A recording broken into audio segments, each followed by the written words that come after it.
Complément sur le chapitre 16, transformation en chimie organique. Quels sont les différents types d'isomérie? Tout d'abord, par définition, l'isomérie sont des molécules qui ont les mêmes atomes, donc la même formule brute, mêmes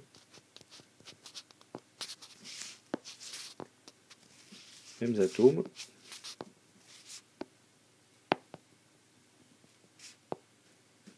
donc même formule brute,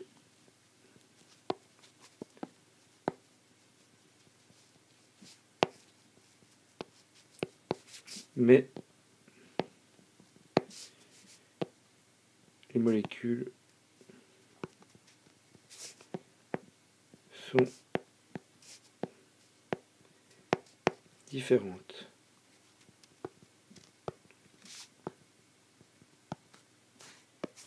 Donc, mêmes atomes, les molécules sont différentes. Dans les isoméries, il y a deux catégories d'isoméries. La première, que je vais représenter ici, ce sont les isoméries de constitution.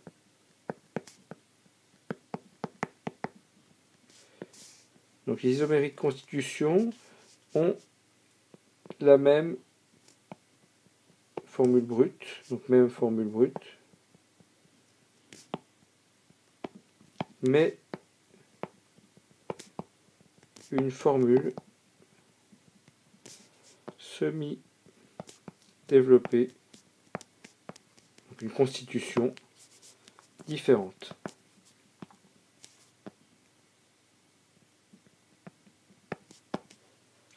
Ensuite, deuxième catégorie, grande famille d'isoméries, les stéréo-isoméries. Donc cette fois-ci, toujours même formule brute,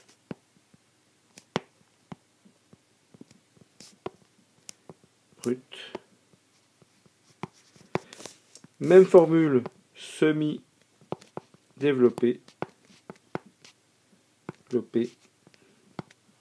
mais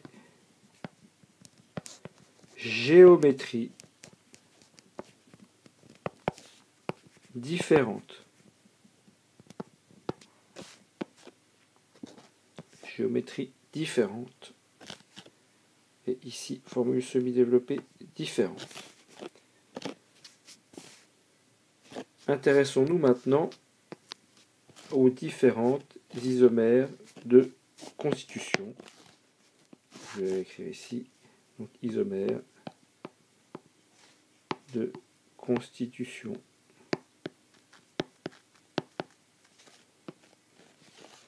On en distingue trois. Isomérie de chaîne.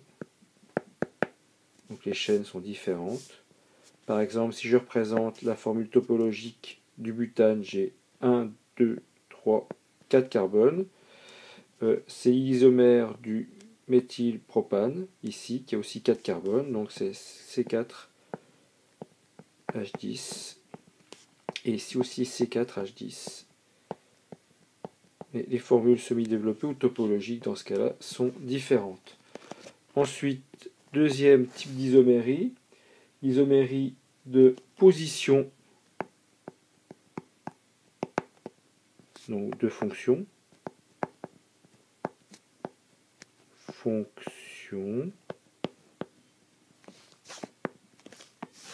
C'est lorsque la fonction chimique qui se greffe sur la molécule est différente, enfin une différente position différente. Par exemple, ici, vous avez du propane 1-ol et ici, vous avez du propane 2-ol.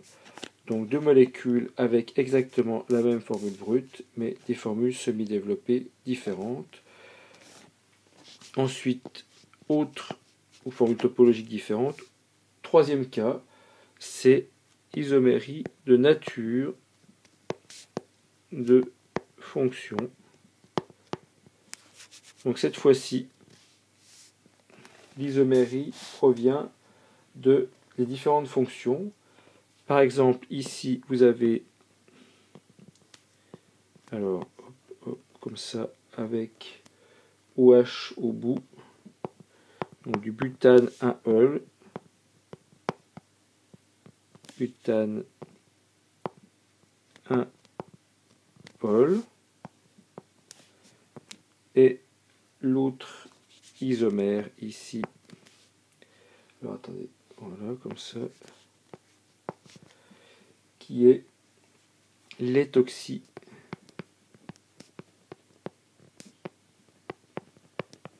Éthane, donc qui est un hétéroxyde. La formule brute de ces deux isomères est C4H10O. Ici, pour précédemment ici, la formule brute des deux isomères est C3H8O. Intéressons-nous maintenant aux stéréoisomères. Je réécris le titre ici. Alors, je vais le faire en bleu. Nous avions choisi du bleu précédemment. Stéréoisomères.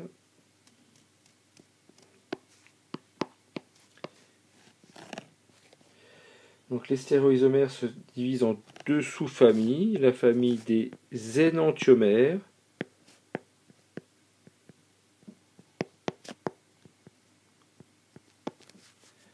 Donc, les énantiomères sont les molécules avec un carbone asymétrique, c'est-à-dire un carbone relié à 4 liaisons, à 4 groupements différents avec 4 liaisons simples. Et ces molécules sont chirales, c'est-à-dire qu'elles ne sont pas superposables, alors symétriques par rapport à un miroir, voir le chapitre précédent, chapitre 15.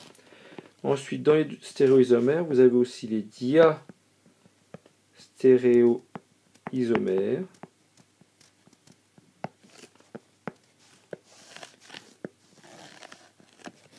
Que nous divisons en 3 sous-familles. La diastéréoisomérie ZE, donc lorsqu'on a une double liaison, ici, soit les deux groupements sont du même côté, c'est le cas du Z but de N, ou les groupements sont sur les côtés opposés de la double liaison, donc c'est le cas du E but de N. Ensuite, vous avez les diastéréoisomères avec deux carbones asymétriques.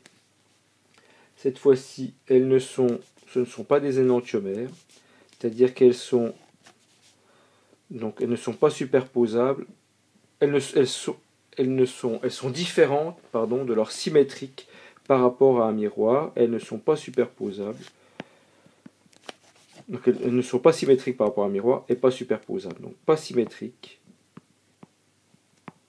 Symétrique, donc je reprends clairement. Pas symétrique, donc par rapport à un plan. Et pas superposable. Voir dans le chapitre 15 l'exemple des diastéréoisomères avec 2 C étoiles.